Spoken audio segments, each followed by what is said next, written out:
El PSG pasó 7 años construyendo todo su club alrededor de Kylian Mbappé y nunca ganó la Champions League. Justo en la temporada en la que él se marchó, el equipo de Luis Enrique levantó el trofeo de la Champions League. Exactamente 2 días antes de que firmara por el Real Madrid.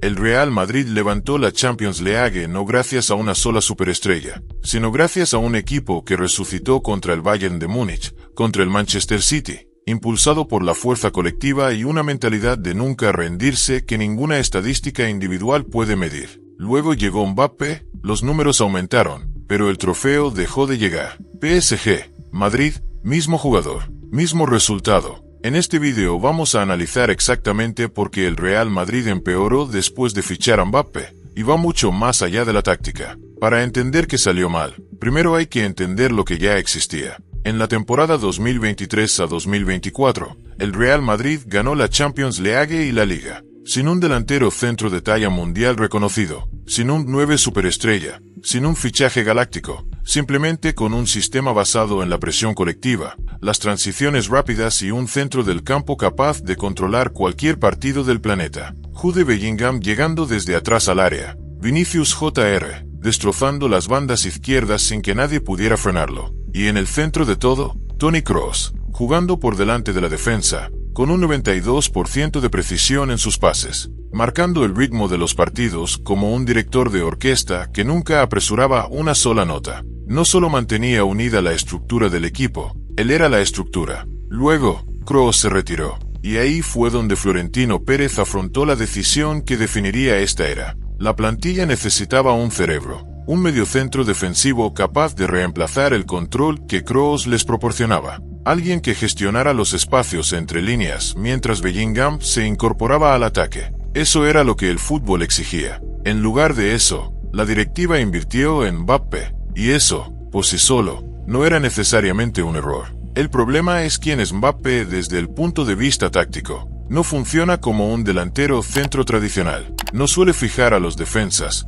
Rara vez juega de espaldas para dar continuidad a las jugadas. De forma natural, tiende a ocupar el medio espacio izquierdo. Exactamente la misma zona que Vinicius Jr. llevaba 3 años convirtiendo en el corredor más peligroso del fútbol mundial. Nadie en la directiva se hizo la pregunta más evidente. ¿Qué ocurre cuando pones a 2 atacantes que prefieren la banda izquierda y que ninguno de los dos está dispuesto a sacrificarse por el otro dentro del mismo sistema? La respuesta estaba por llegar, y no fue nada bonita. El choque en la banda izquierda fue inmediato y nunca llegó a resolverse. Vinicius promedió 189 conducciones progresivas en la temporada 2025 a 2026. Mbappé registró 90. Y, aún así, ambos perseguían la misma franja de apenas 5 metros en el lado izquierdo del campo, partido tras partido. De los más de 1.300 pases que Vinicius dio durante la temporada, solo el 15% fueron dirigidos a Mbappé. La cifra en sentido contrario tampoco fue mucho mejor. Eso no es una sociedad futbolística.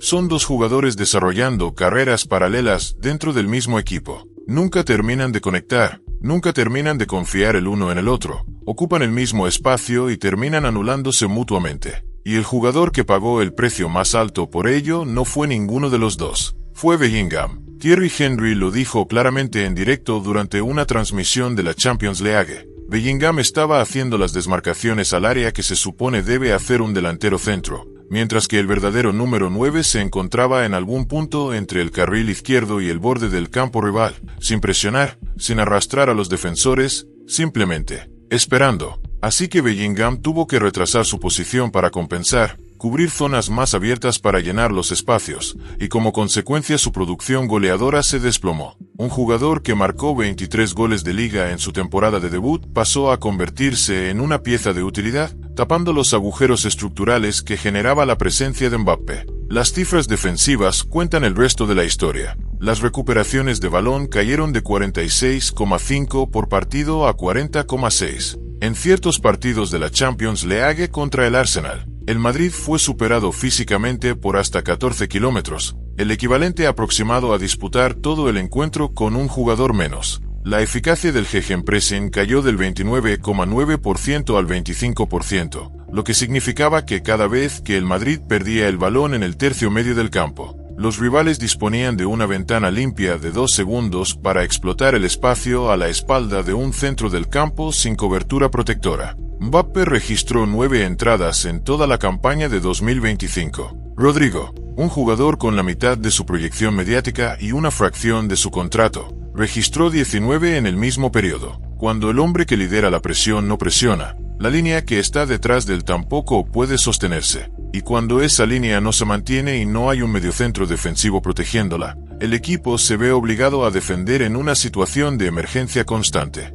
Y aquí está la parte que más duele. En los tramos en los que Mbappé estuvo ausente, el porcentaje de victorias del Madrid en la Liga aumentó hasta el 80%. El equipo recuperó su estructura. Vinicius volvió a encontrar su zona de influencia y el conjunto recordó cómo funcionar como una unidad. Pero entonces Mbappé regresó, y los problemas regresaron con él, igual que había ocurrido en todos los clubes por los que pasó antes de este. Los problemas tácticos eran reales, pero solo eran síntomas. El verdadero problema era la estructura de poder dentro del Real Madrid. En enero de 2026, Xabi Alonso fue destituido a pesar de no haber obtenido resultados desastrosos. La razón, su relación con Mbappé se había deteriorado, y la directiva decidió respaldar a los jugadores en lugar del entrenador. Según diversos informes, varios jugadores veteranos consideraban que Alonso era demasiado exigente con Mbappé y no estaba dispuesto a construir el sistema de juego alrededor de él. El mensaje era claro. El entrenador ya no era la máxima autoridad y la superestrella era intocable. Cuando eso ocurre, ninguna táctica puede salvar a un equipo. Era un patrón ya conocido en el PSG. Thomas Tuchel construyó un equipo que alcanzó la final de la Liga de Campeones, pero se marchó tras sus enfrentamientos con Mbappé. Pochettino y Galtier también tuvieron dificultades al verse obligados a gestionar personalidades en lugar de un sistema de juego. En Madrid, el mismo problema volvió a repetirse. Con la salida de Kroos y Modric, el equipo perdió su estructura de liderazgo. Mbappé y Vinicius competían por ganar influencia, generando tensiones sobre los roles, las jugadas a balón parado y la identidad del equipo. El incidente del pasillo de honor tras la derrota en la Supercopa frente al Barcelona dejó todo al descubierto. Alonso había perdido el control del vestuario. Florentino Pérez también cometió un grave error al fichar a otra superestrella ofensiva mientras ignoraba la necesidad de incorporar un mediocentro defensivo, algo similar a lo ocurrido cuando el Madrid vendió a Makelele. Como dijo Zidane, ¿para qué añadir más pintura a un Bentley si le falta el motor? El PSG demostró las consecuencias. Mbappé marcó 44 goles y repartió 10 asistencias en su última temporada, pero aún así se marchó sin conquistar la Liga de Campeones. Al año siguiente, el PSG de Luis Enrique levantó el trofeo sin el porqué. Por fin, la estructura del equipo pasó a estar por encima de las individualidades. Mbappé es uno de los mejores definidores de la historia del fútbol, pero el talento individual no puede sustituir al trabajo colectivo. El Real Madrid aprendió la lección de la manera más dura. Ningún jugador está por encima del sistema y ninguna estrella puede reemplazar el equilibrio.